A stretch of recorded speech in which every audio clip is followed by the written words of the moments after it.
Good morning and a very very happy morning. We are reading the Ikigai Journey Station number 34 और यहाँ पे बात कर रहे हैं तीरंदाजी की, जिसे जापान में बोलते हैं क्यूडो। एक ट्रेन भी वो कहता है कि बिल्कुल एक तीर कमान की तरह होती है, कि एक तीर जो कमान से निकलता है और वो सिर्फ अपनी डेस्टिनेशन पे जाता है, यहाँ वहां नहीं जाता और ऑलवेज बुलजाई को हिट करता है। ये बिल्कुल उसी प्रकार से है जिस व्यक्ति को ये पता हो कि मेरी जिंदगी का पैशन क्या है और वो अपनी बॉडी को, अपने सोल को अपने पैशन के साथ में ही रखता है और उसी के लिए जिंदगी जीता है। तो जापान के अंदर जो आर्ट ऑफ आर्चरी है यानी तीरंदाजी जो है, एक सिंबॉलिक लेवल पे है और ये एक ऐसा डिसिप्लिन है कि इसको बहुत पुराने समय से जापान में प्रैक्टिस किया जाता है और ये ज़रूरी था उस समय हंटिंग के लिए, वॉर के लिए, शिकार करने के लिए। और ये ज़रूरी था अपनी बॉडी और माइंड को प्रिपेयर करने के लिए हर रोज़ की ज़िंदगी के अंदर। आप कहेंगे कैसे? तो ये जो आर्ट है या आपकी सोल को भी प्रिपेयर करता है, उसको एक्सरसाइज करता है। कैसे? बॉडी, माइंड और स्पिरिट जब एक लय होंगी, बैलेंस्ड होंगी, पेशेंस होगी, मार्क्समैनशिप होगी, मेंटल एंड फिजिकल स्टेबिलिटी होगी ना, तभी आप तीरंदाजी से उस तीर को अपनी डेस्टिनेशन पे पहुंचा सकते हैं। तो जो लोग तीरंदाजी को या आर्चरी को प्रैक्टिस करते हैं, वो जिंदगी की बहुत सारी सिचुएशन को शांति से फेस करते हैं और जिंदगी को प्रिज्म, उस प्रिज्म से जहाँ पे सेरेनिटी है, शार्पनेस है, जो हम बहुत से लोग उसे लैक करते हैं। हमारे में ये नहीं होता क्योंकि हम इसे प्रैक्टिस ही नहीं करते, मन भटकता रहता है हमारा। पेज नंबर 202 पे बुक कहती है कि अगर हम ये देखें कि यूरोप के अंदर ये आर्चरी और स्पिरिचुअलिटी, इसका कनेक्शन कैसे मालूम पड़ा, उसका कारण था यूगन हेरिगल, जो 1885 में पैदा हुए। ये प्रोफेसर थे फिलोसफी के। उन्होंने जापानीज यूनिवर्सिटी में एक जॉब एक्सेप्ट की और जब वो वहाँ पर गए तो वो ईस्टर्न कल्चर से बहुत ही अट्रैक्ट हुए और उन्होंने अपने आप को जुटा दिया स्टडी करने में ज़ेन फिलोसफी। ज़ेन एक तरीका है जीवन जीने का जापान का, और ये उन्होंने किया। उन्होंने तीरंदाजी सीखनी शुरू की और भी बहुत सारी चीज़ों के साथ में। बहुत सारी इंस्पिरेशनल कॉन्वर्जेशन जब उन्होंने अपने गुरु आवा केंजो के साथ की, तो हेरिकल इन सबको एक राइटिंग में डाल पाए जो भी उन्होंने कुछ सीखा था। और एक जर्मन पब्लिशर बहुत उसमें इंटरेस्टेड हुआ, उसने प्रिंट किया और वो बहुत सारी भाषाओं के अंदर प्रिंट किया गया। और Zen is the art of archery पूरी दुनिया के अंदर बहुत सारी भाषाओं में प्रिंट हो रही है और ये एक मॉडर्न क्लासिक वर्क जाना जाता है जापानीज कल्चर और ज़ेन फिलॉसफी के ऊपर। इस बुक के अंदर जितनी भी ज़ेन टीचिंग्स थी जो हेरिकल ने अपने मास्टर से सीखी, उसको बहुत ही सिंपल ढंग से नरेट किया गया है। और इस जर्मन प्रोफेसर ने हमें ये बताया कि जो स्पिरिचुअल जापान है वो किस तरह से हमें एक्सप्लेन करता है कि हम हर रोज की जिंदगी के अंदर इस आर्चरी के मैजिक कनेक्शन को डेवलप कर सकें, अपने पैशन को डेवलप कर सकें और अपने अंदरूनी जो शांति है उसको मास्टर कर सकें। कुछ चीज़ें जो हेरिकल हमें एनकरेज कर रहे हैं अपनी ज़िंदगी में लेके आने के लिए, उसमें है बी पेशेंट, यानी धैर्य रखें, अलाउ करें जिंदगी में चीज़ों को जब उनका समय हो उस समय होने के लिए, उन्हें बिना फोर्स किए। जितनी कोशिश आप जिद करके करते हैं ना कि मेरी ये तीर अंदाजी में ये मेरा तीर अपने निर्धारित जगह पे लग जाए, उतना ही मुश्किल होता है उसको करना। और ऐसा क्यों होता है? क्योंकि आपने वो जिद पकड़ी होती है। तो आप अलाउ करें कि आप ग्रेजुअली इसे इनहेरिट करके सीख के आराम से उसको करें। Preserve and work every day so that what requires a big effort of us today will become a fluid, natural response. Practicing Kaizen makes that possible. So beautiful. हर रोज थोड़े प्रोग्रेस करके लेके जाना, आराम से फ्लूइड होके नेचुरल तरीके से अंदर फ्लो करते हुए। और ये प्रैक्टिस आपको काइजन के तरीके से मिलती है जो हम ऑलरेडी स्टडी भी कर चुके हैं। अगर आपको इन डेप्थ उसको स्टडी करना तो बहुत सारी बुक्स और बहुत सारे वीडियोस अवेलेबल है। हम्बल बने, और सीखें कि इम्प्रूव करने के लिए आपको पहले फेल होना ही पड़ता है। आपको लगता है ये काम नहीं कर रहा है और फिर आप कुछ आगे करते हो, फिर आप कुछ आगे करते हो ना। और फ्लेक्सिबल बने और अलाउ करें कि आपके हाथ चीज़ों को पकड़े, स्ट्रैंगल नहीं करें, उन्हें झिझोड़े नहीं, उन्हें निचोड़े नहीं। सो आपका माइंड सोचे बिना ऑब्सेशन के।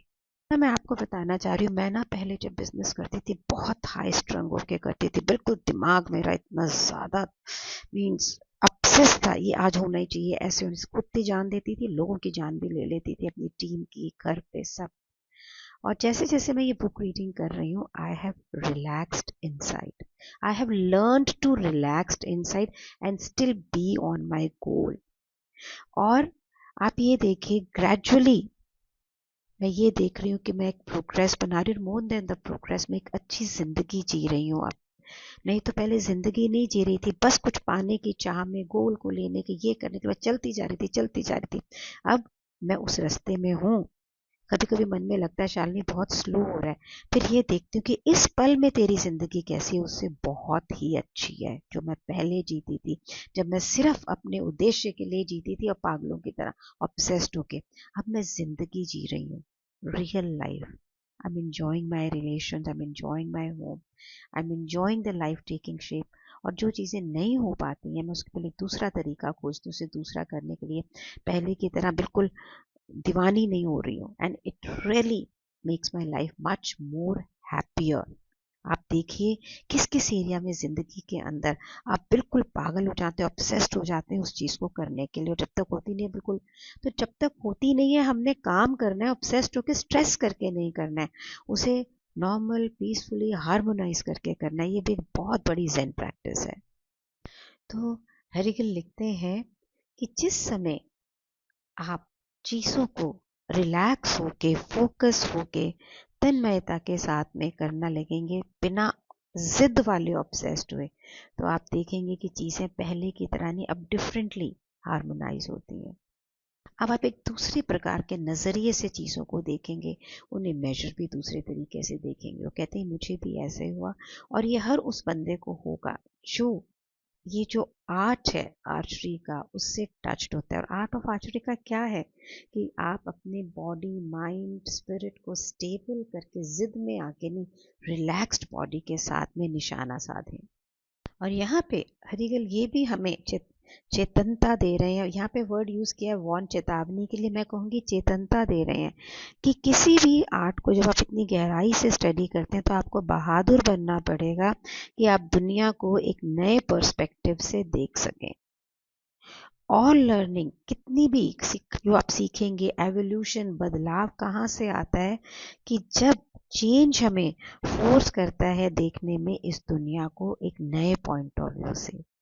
और यही हरिगल के साथ हुआ। जब वो यूरोप लौटे, उन्होंने वहाँ की दुनिया को बिल्कुल दूसरे ढंग से देखा, क्योंकि अब आर्चरी की ट्रेनिंग से वो क्या सीख गए थे, एक चैलेंज, एक लंबा कंपटीशन, जैसे कि एक आर्चर कैसे करता है, वो एंटर करता है जब तीरंदाजी करता है अपने अंदर, अपनी आत्मा में, अपने इनर एवोल्यूशन के साथ में, और जो लीड करता है एक ऐसे रास्ते को जहाँ पे पीस है, शांति है, विजडम है।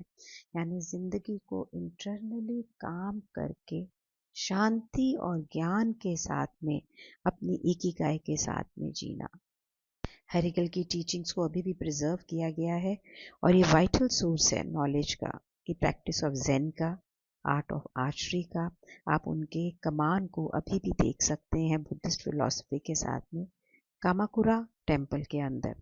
तो पेज नंबर 204 पे एक टाइटल है, आर्चर्स एम एट हिमसेल्फ, यानी तीरंदाज अपने ऊपर निशाना कैसे लगाता है।